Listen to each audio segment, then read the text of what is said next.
waxaa la inaga rabaa guusha maanta Ilaahayna siiyay inaynu xajisano oo ciidamada difaaca aynu galno oo maxaabiista aynu qabanno inaan la dayicin lana dilin baanu idinka codsananaa saraakiisha iyo ciidamadaba waxaa kaloo maanta farxad ii ah ninka hadda la yiri halkana la mariyay Faysal Cabdi Bootaan Faysal maanta asagoo maxbuus ah ba gacanta lagu hayaa ninkaas maalintii ugu horeysay aan la soconaad iimaanayay tukaraq buu igu celiyay tukaraq markuu igu celiyayna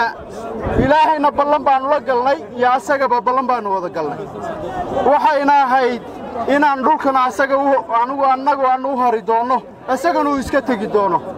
ilaahay ballantii aan la galnay faa'iido noogu daray asagii baa gacanta la soo galiyay marka waa guul weyn marka anagu sida u dhaqmi jireen ama sida u hadli jireenna u hadli mayno hadalladii Muuse bixi ku hadli jiray waad garanaysaan awoowayaasha ka adkaan jiray maanta anagu oran mayno laakiin